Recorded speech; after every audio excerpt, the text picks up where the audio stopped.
Hi, everyone. So, welcome to Happy Hound. It's not every day that we get to have an event in a doggy daycare center, so I'm pretty excited to be here.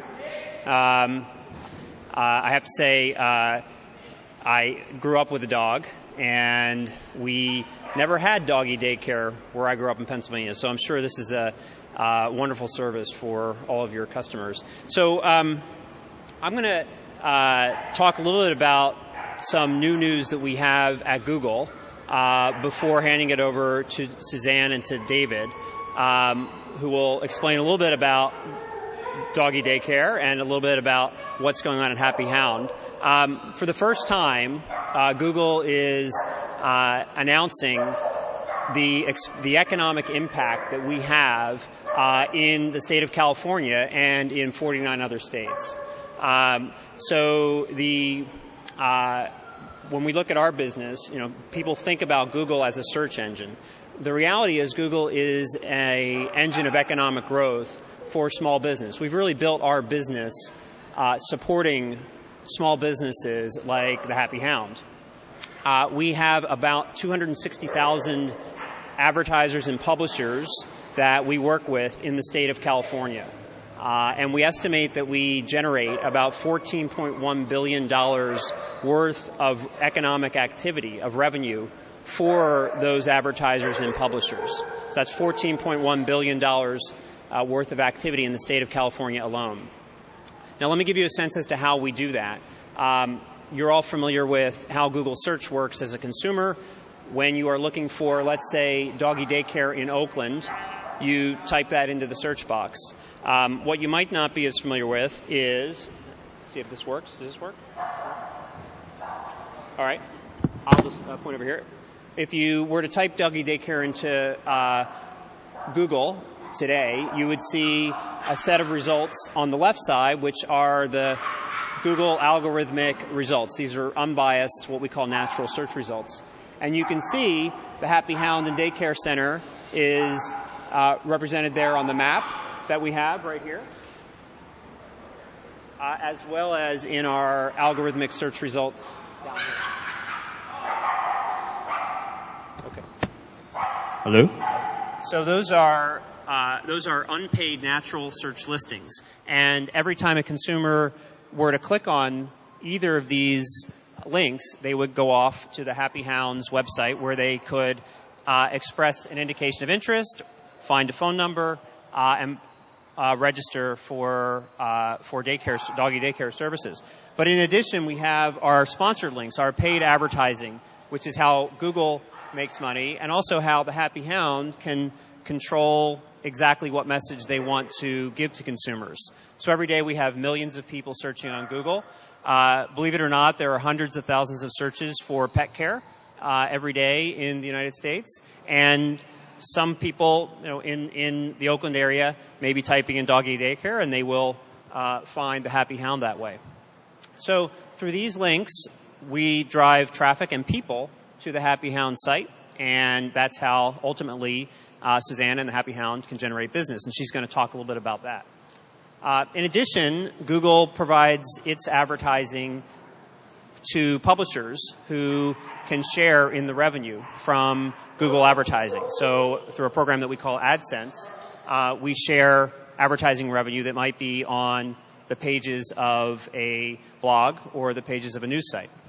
And then finally, we have a program called Google Grants that has supported over 1,000 nonprofits in the state of California over the last year, where we donate advertising, free advertising, to nonprofits that help them raise money as well as raise awareness for their cause. And we estimate the value of that free advertising is something on the order of $24 million.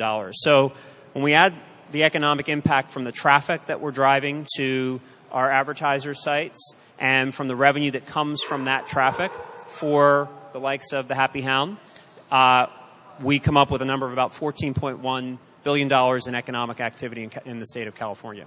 And that doesn't include all of the free applications that we might offer. That number doesn't include the impact of the 9,000 or so employees in the state of California. So that's what we wanted to talk about today. Let me hand it over to Suzanne, who's going to talk about a little bit more about her experience at the Happy Hound and how she's worked with Google to build her business over the last 6 years. Thanks.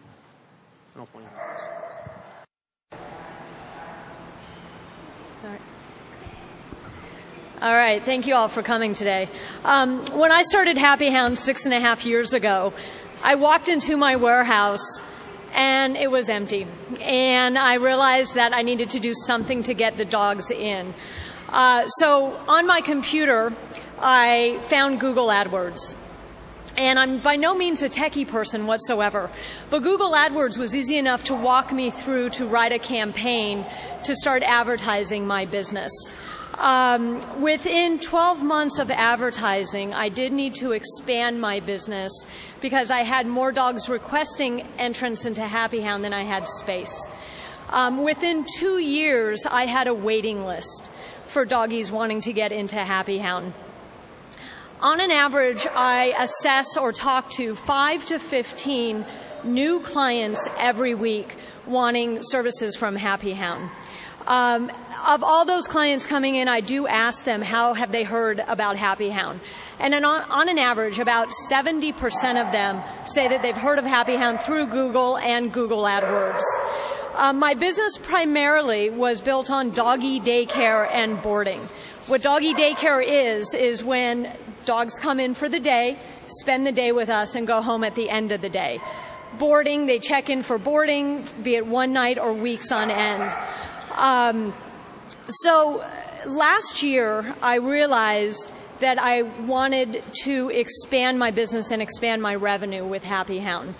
So I started thinking of ways in which to do that. I decided to roll out what's called Board and Train. What Board and Train is doggies that come in anywhere between 4 days and 2 to 3 weeks for basic training etiquette as well as rehabilitation. So when I decided to do this in February of this year, I again was in a dilemma of how was I going to market this business, this additional business. So I went on Google AdWords and I put together a marketing campaign for my Board and Train. Present day, as of now, we are at capacity with our Board and Train dogs. So I'm very excited about that. With all that being said, my employee consistency has stayed the same, meaning I have not had to do any cutbacks during this economic challenging time because my client base has stayed consistent. Not only that, but I've added employees because of the additional demand with our Board and Train. When I opened Happy Hound, one of the things I've always envisioned was to add a second and third Happy Hound. That is now starting to take place, and as of next year, 2011, Happy Hound will be expanding and we will have a Happy Hound number 2. And I can say this with confidence, and I feel very good about this, that AdWords, Google AdWords, will help me fill Happy Hound number 2 just like it did Happy Hound Oakland. So I want to thank Google for giving me this opportunity and for having us participate in today's event, and all of you guys for coming today as well. So thank you.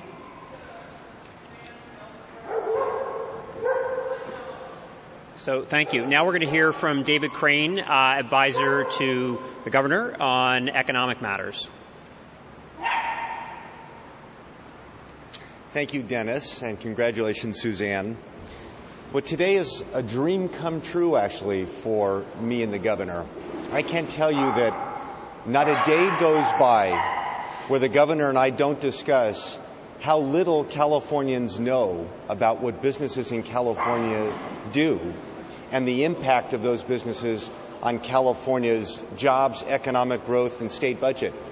We have 3.5 million businesses in California, 16 million employees, a $1.8 trillion gross domestic product, and 60% of our budget revenues come from corporate and personal income taxes.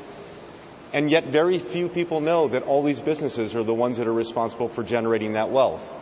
So here's Google, which is a grand total of 12 years old, producing $14 billion worth of economic value for the state of California this year, contributing mightily to California's budget revenues, both personal income taxes and corporate income taxes, and people don't know it.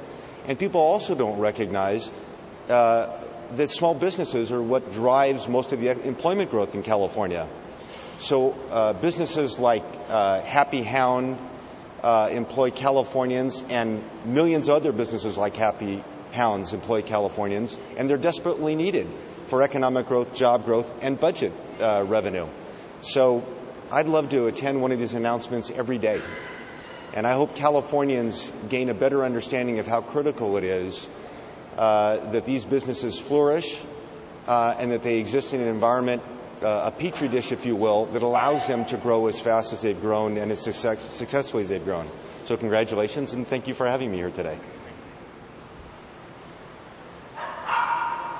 Thank you, David. I think now we'll move to question and answers and take any questions from folks in the audience. Yeah. Do you want them to use the mic? Maybe you could speak into the mic because they're recording this. And would you guys like to join me? Yeah.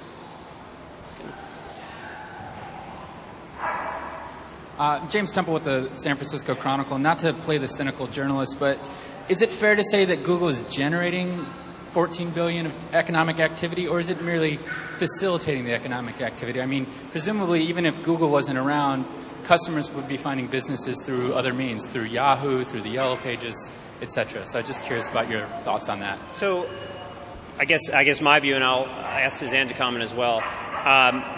If you think about the Internet, before the Internet, it was very difficult for a small business to attract an audience or to find a set of customers from scratch. So if you were starting a new business, typically you would rely on word of mouth. It could take a lot longer to build up a reasonable base of business. But now we're seeing in California, a lot of these 260,000 advertisers and publishers are newer businesses that were started in the last decade or so, and they've based their success largely on the Internet, and as Suzanne was saying, on Google. So I think it is fair to say that Google really has driven the $14.1 billion in economic activity.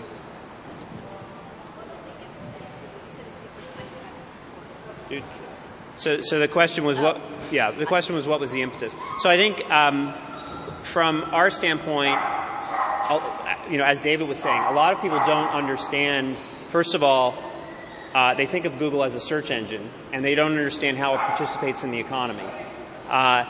Many small businesses do, but as David was saying, there's 3 million small businesses in California, 263,000 of which participate in some way with Google. So I think we're trying to do two things. One is get the word out that small business can drive economic value through Google and through the Internet, and also to highlight the value that we are contributing to the state of California, which we think is important, especially given the current economic conditions.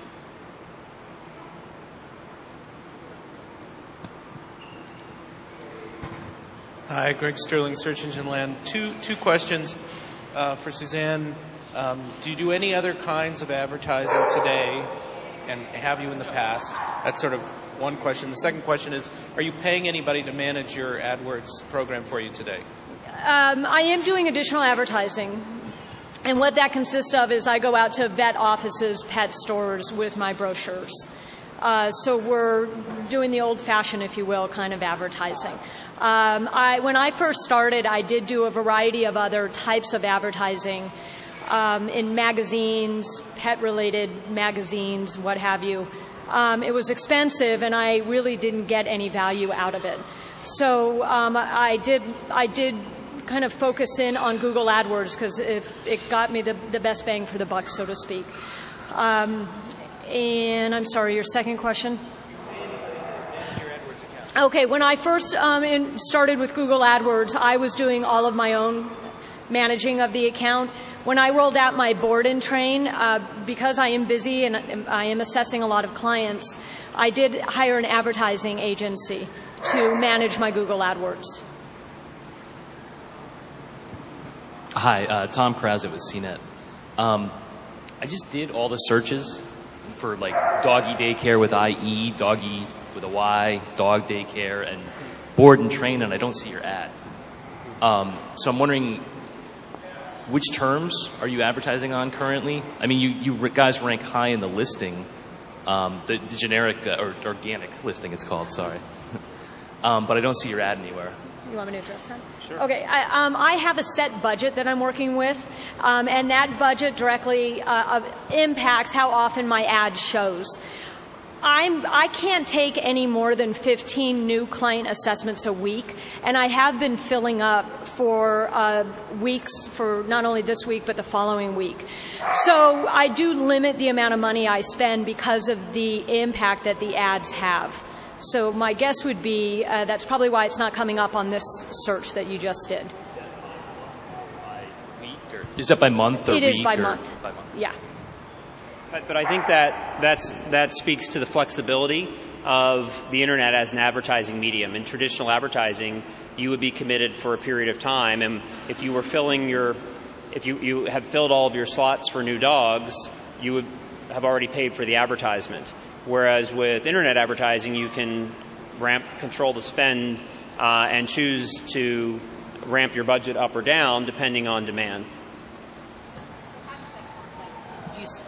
If you could just explain how that works. When you say a month, do you buy, I don't know, five ads a month that'll pop? I mean, how does that work?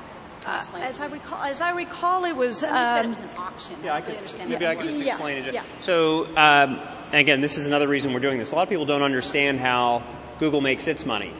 If you look over here at the right-hand side, these are paid advertisements under the sponsored links. So, in this case, Happy Hound had bought the term Doggy Daycare Oakland, and they paid. There's no list price for that advertisement. They pay what they are willing to pay for that placement. So it could be 25 cents or 50 cents for that advertisement. Now they only pay when someone clicks on the ad. So so if I did not click on that advertisement on that page there, then Happy Hound would pay nothing. Once the consumer clicks on the ad, you pay. So the way you control how much you pay is you set a budget, which can be a daily budget as well as a monthly budget. Let's say that you only want to spend $20 a day or $200,000 a day. You can set that budget with Google, and we will not show the ad once you've reached that budget. So.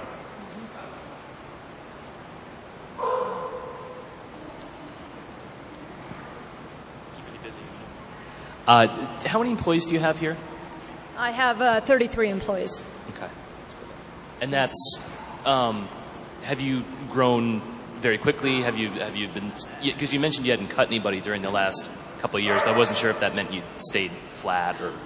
You know, we did take a little bit of a hit when the economy took a major dive, but I didn't have to lay anybody off. So I'd say we stayed pretty steady, but that's one of the reasons why I wanted to roll out the additional board and train division. And with that brought in more dogs and also had me hire more people because of the demand with the board and train.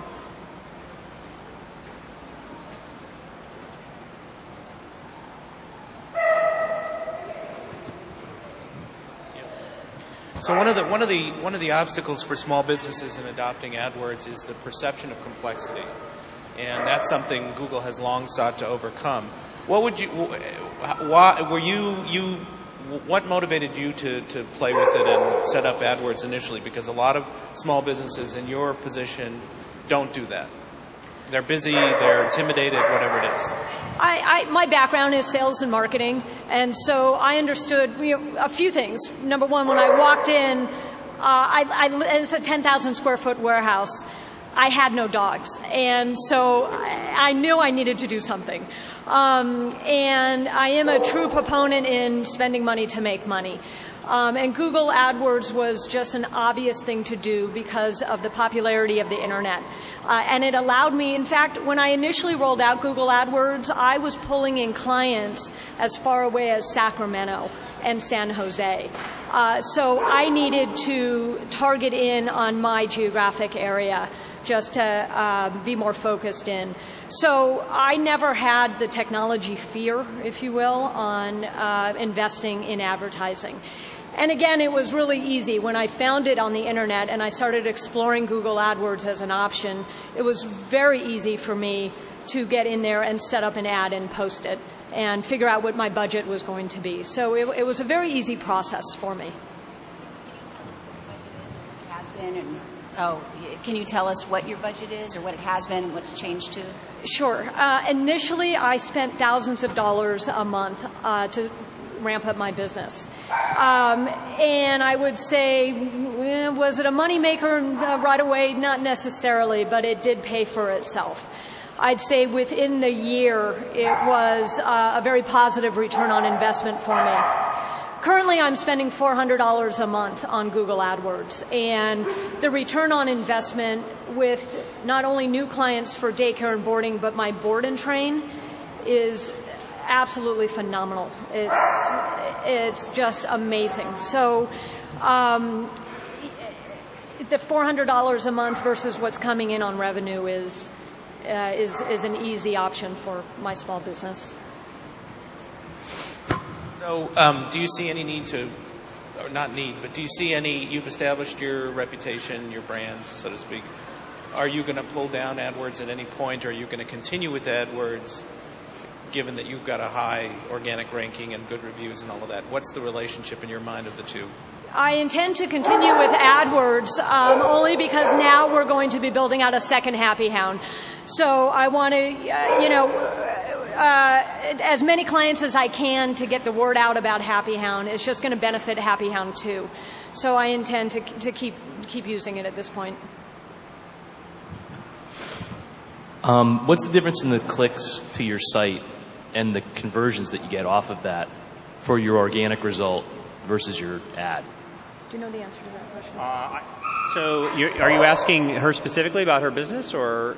Yeah, just with you specifically. Like how much more do you see? How much traffic do you see coming in through the regular search result, and then the economic activity that takes place off of that, as opposed to because you can track this, right? You can see who's coming from the regular search result and who's coming from the ad. So I was wondering how that broke down. Yeah, that's in Google Analytics, correct? Yeah. So you could see that in Google Analytics in general, and this is data that's in the publication.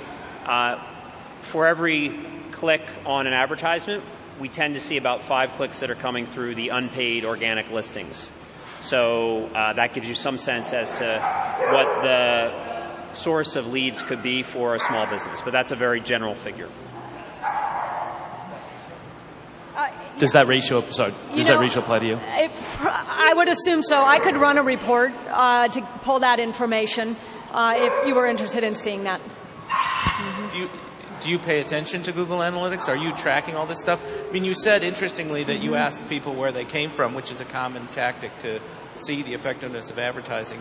Did you early on look at your analytics or your data and analyze that and factor that into your, iterating your ad copy and so on? And do you, that's part A. Part B is, do you pay any attention to that now that you have an agency? Yeah, I did a lot in the beginning, again, because I was building my business. So what I was getting from the money I was spending was really an important part of managing a new small business, if you will. At some point, I got so busy that truly all I was doing was managing not only my staff, the dogs, but the new clients coming through the door. Now I have my advertising agency managing that for me. So they're sending reports in as to the analytic part of it, if you will. Mm-hmm. Okay, well, again, I just wanted to thank everybody for coming, and thanks for your questions. Thank you, David. Thank you, Suzanne. And I think we have time now just get some food, maybe hang out with the dogs. So thanks again.